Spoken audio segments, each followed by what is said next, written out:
Mama Min, abay may revelation patungkol kay Miss Catherine Bernardo at sa pinagdadaanan nito ngayon. But before that, if you haven't subscribed yet to my YouTube channel, please don't forget to like, share, and subscribe at hit mo na rin ang notification bell for more showbiz updates.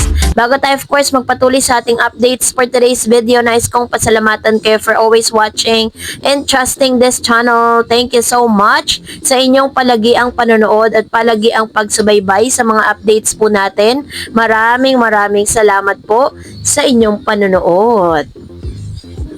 At ngayong araw, pag-usapan natin to, panoorin Kwento natin sa ang amin video mga clip kachika na na may ilang buwan na raw po na hindi nagkakaroon ng pag-uusap ang mag-inang Tita Min at Catherine Bernardo. Ikinalulungkot po namin yung ganitong kwento dahil siyempre kapag pamilya po ang sangkot sa anumang usapin, tayo po'y dumadalangin at tumihiling na sana walang ganitong kwento. Oo, mahirap kasi sa kalooban ito. At saka sayang, di ba? Yung totoo, yung Oo. mag-ina. Di ba? Mag-ama, mag-ina, hindi Ang nagkakaroon. pagkakaalam ko, di ba, bumukod na ng tirahan si Catherine Yes. Bernardo. Kung kailan natapos ang kanilang mansyon, Napakagandang bahay. ay saka naman siya bumukod. Sa isang ulat na inilabas ngayong araw ni Manay Christopher Min na base po sa kanyang source ay hanggang sa ngayon ay hindi pa rin nagkikibuan or parang may misunderstanding si Mama Min at saka po itong si Miss Catherine Bernardo. Sa gitna nga ng issue patungkol po sa sightings nila ni Mayor Alcala ay patuloy pa ring nananahimik si Mama Min, no? Wala po siyang any post from her social media account at mukhang may confirmation na talagang meron nga silang misunderstanding dahil sa mga ganap nga ni Miss Catherine ay hindi natin nakikita si Mama Min na present, na bagay na nasanay tayo na sa lahat ng mga ganap nitong si Miss Catherine nandun lagi si Mama Min sa kanyang tabi kasi base po sa source ay talagang may misunderstanding po sila pero wala naman pong sinasabing tunay na dahilan. Ang mga spekulasyon lang matapos nga na itong si Miss Catherine ay mag-decide na parang magsolo na, no? Kumuha na ng kanyang sariling place, ang sariling condominium kung saan doon po siya nakatira sa BGC. Kumuha siya ng napakagandang condominium doon at doon po siya ngayon na nakatira at solo po siyang nakatira doon kasama or kung may kasama man siya is yung kanyang mga glam team, no? At kasabay nga nito, matatandaan po ninyo last March 2025 ay nagkaroon po ng interview itong si Miss Catherine Bernardo patungkol sa kanyang quarter life crisis. Nagsimula po yung spekulasyon na talagang may pinagdadaanan si Miss Catherine noong March 2025. So, ito po ay na-publish noon at talagang pinag-usapan po siya.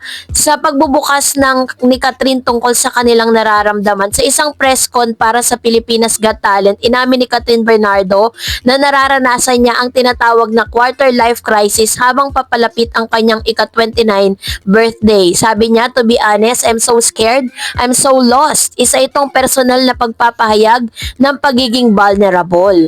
Aling bahagi ng kanyang buhay ang bumabalik sa alaala. Kinukumpara niya ang nararamdaman sa isang dating yugto 2018 sa Thanksgiving party ng The House of Us kung saan ramdam din niya ang pagiging maligaw o uncertain.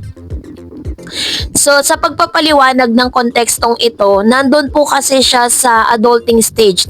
Tiniyak niya na ang pagiging maligaw ay bahagi ng proseso ng pagtanda at paglago. Sabi niya, maybe it's part of you, you know, sabi niya, adulting and growing and feeling it now, just like everybody else.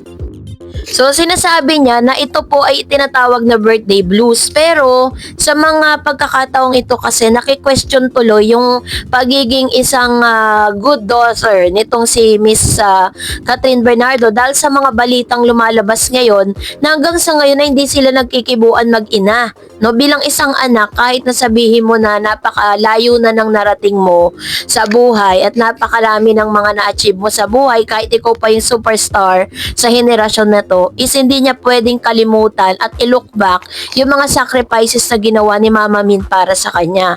At the same time, is talagang dahil dito parang tuloy nasisira yung credibility ni Miss Catherine dahil sa mga naglalabasang news. Well, in fact, hanggang sa ngayon naman po, wala naman pong anything na inilalabas si Mama Min patungkol sa mga balitang yan na meron silang misunderstanding, ganyan, at meron pang lumalabas na parang hindi raw gusto nitong si Mama Min, si Mayor Alcala na sinasabing yung rumor boyfriend nitong si Miss Catherine. So, ito lang yung talagang sa showbiz, diba? Hindi pa man umaamin ng tahasan si Miss Catherine na talagang siya po ay taken na with Mayor Alcala. May mga naglalabasan ng ganito, no? Hindi pa man umaamin, meron ng kontrabida sa kanilang dalawa.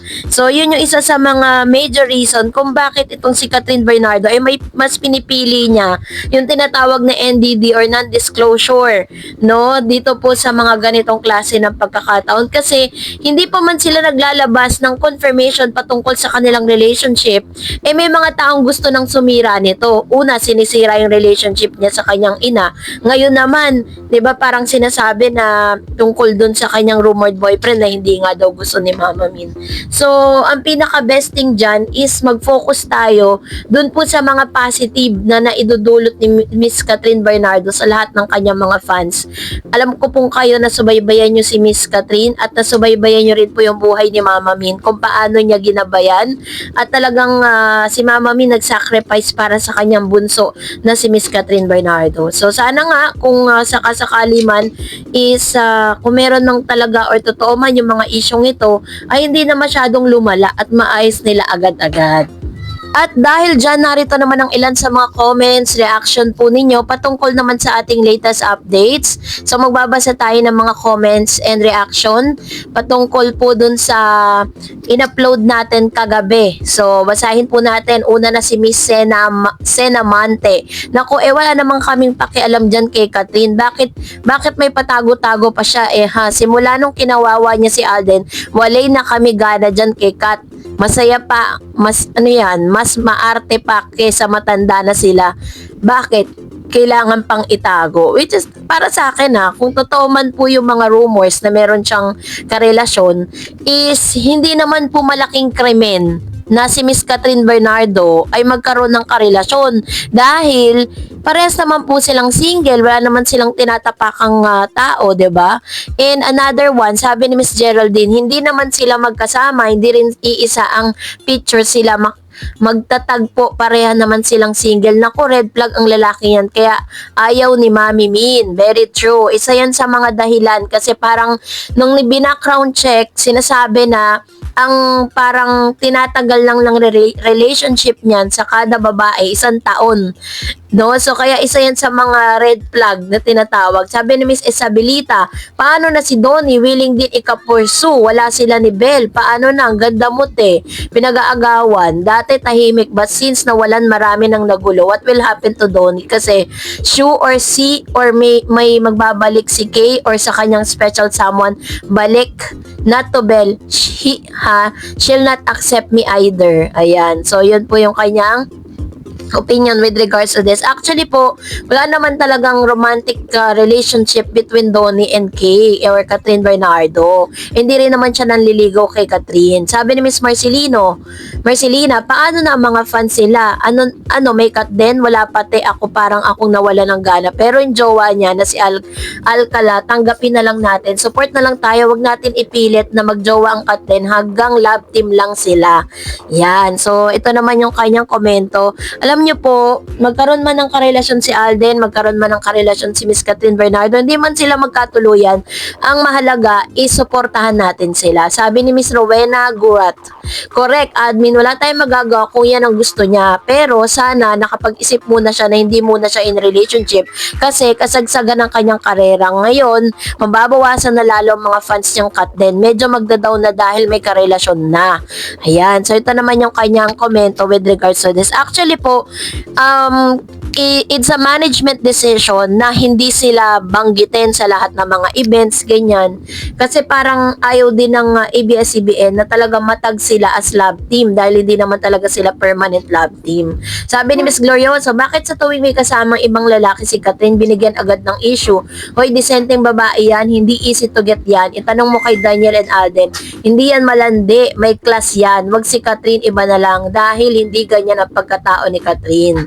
Ayan, so ito naman yung kanyang opinion patungkol dito. Sabi ni Joseph Apaday, good PM Miss Dars. Para sa akin, wala namang problema kung sino ang gusto ni Catherine. Parehas naman silang single. Wala tayong magawa. Sila yung gusto ni Catherine eh. Pag-pray na natin or ng mga nagmamahal sa kanya na hindi na siya masaktan gaya ng last niyang karelasyon. At wag naman sanang iba si Catherine at maging masaya na siya forever. Thank you, Miss Dars. I love this comment.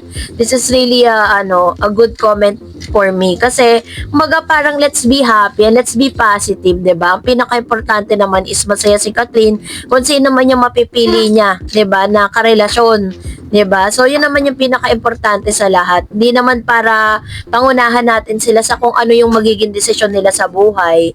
And sabi po ni SL Con, James got his name simula pa lang sa PBB, naglaylo lang siya sa pag-art dahil tinututukan niya ang music, which is di naman siya nagkamali dahil may kanta siyang sumikat at saka since 2015 pa ang fans club na Katrid.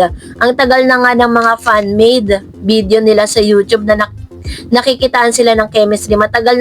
Matagal na sana sila nagkasama kung wala lang silang mga love team dahil mainit ang labanan ng Jaden at Katniel noon kaya tahimik lang ang Katrid. Now it's about time na pagbigyan na nila ang mga fans ng Katrid. And please, diba, let Mark. Actually may mga videos po talaga ang Katrid sa YouTube na kumakalat na talagang ang dami pong views. Kasi may chemistry naman talaga matatawag, diba? Kaso nga lang, para sinasabi ng ilang mga bashers na gagamitin lang daw si Miss Catherine Bernardo para muling buhayin yung karera ni Mr. James dahil matagal nga itong natigil, 'di ba? Parang naglaylo siya sa showbiz.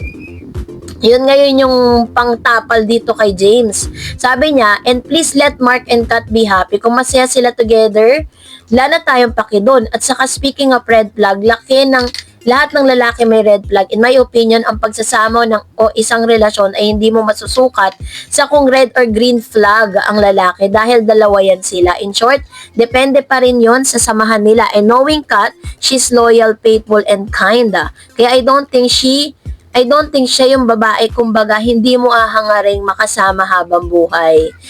Kumbaga, hindi mo hahangarin. Ayan. So, ito yung kanyang komento with regards to, parang sinasabi niya na red flag man yung lalaki, pero kapag pag matino yung babae na kanyang makakasama is, diba, once in a lifetime talaga na parang, that's the start of, everything, diba? Katulad ng sinabi ni Miss SL Con, tama siya, diba? Let's be happy for Catherine. Yun po lagi kong ini-inculcate sa inyong lahat. Huwag natin masyadong iba si Catherine. Huwag natin panghimasukan kung ano man yung desisyon niya sa buhay. Hindi porket hindi nagkatuluyan si Catherine at Alden Richards, diba? Ibabash na ng todo si Catherine. Sabi ni Flowers, si Catherine na ang bahala sa buhay niya. Wala na tayong magagawa dyan. Buhay ni Kat yan. Kung si Merong gusto ni Kat, sana masaya siya habang buhay na sana hindi cheater si Mayor at ipaglaban si Kat hanggang dulo. Sana nakita ni Kat kay Mayor ang hinahanap ni Kat para sa habang buhay na good luck, Kat, and have a nice day. God bless you always. Ikaw ang desisyon sa sarili mo. Sana maligaya ka na sa buhay ni Mayor Alcala. Yan. So, tanggap na ni Flowers soon, yung desisyon ni Miss Catherine Bernardo. So, that's it for today. For more videos and updates, please don't forget to like and subscribe, and please don't forget to follow my Facebook page, Dar Eds TV. God bless everyone!